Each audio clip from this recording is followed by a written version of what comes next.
La última carta. Recuerdo el día que mi madre murió como si fuera ayer. La enfermedad la había consumido lentamente, llevándose consigo su sonrisa y su risa.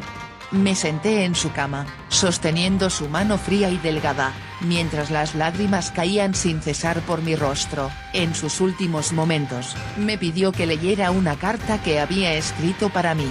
La saqué del sobre y comencé a leer las palabras que había escrito con su propia mano. Me hablaba de su amor por mí, de los momentos que habíamos compartido y de los sueños que había tenido para mi futuro. Pero a medida que leía, me di cuenta de que la carta no era solo una despedida. Era una advertencia. Me hablaba de una presencia que había en nuestra casa, una presencia que la había estado observando y que la había estado esperando.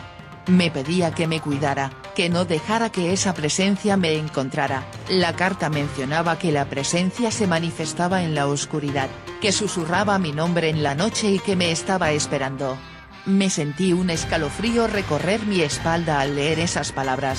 Después de leer la carta, mi madre cerró los ojos y se fue. La enterramos en el cementerio local, rodeada de amigos y familiares que lloraban su pérdida. Pero la carta me había dejado una sensación de inquietud. Comencé a sentir que algo estaba mal en la casa, que algo estaba observándome. Empecé a escuchar ruidos extraños por la noche, como si alguien estuviera caminando por la casa. Los ruidos eran suaves al principio, pero se fueron haciendo más fuertes y más frecuentes. Una noche, mientras estaba en mi habitación, escuché un ruido detrás de mí. Me di la vuelta y vi una figura en la puerta. Era mi madre. O al menos, parecía ser ella. Tenía el mismo rostro, la misma sonrisa, pero había algo diferente en sus ojos. Sus ojos parecían vacíos, sin vida.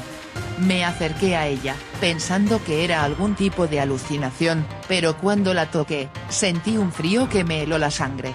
La figura se desvaneció en el aire y yo me quedé allí, solo y aterrorizado. Fue entonces cuando encontré la última carta de mi madre, escondida en un cajón de mi escritorio. La abrí y leí las palabras que había escrito con su propia mano. No te preocupes por mí, hijo mío. Estoy aquí para cuidarte. Siempre estaré contigo. Pero la carta estaba fechada el día después de su muerte. Y yo sabía que mi madre no podía haberla escrito después de morir. Me sentí un escalofrío recorrer mi espalda al leer esas palabras. La presencia que había estado observándome era real. Y era mi madre. Me di cuenta de que no estaba solo en la casa. Estaba siendo observado. Y entonces, escuché mi nombre.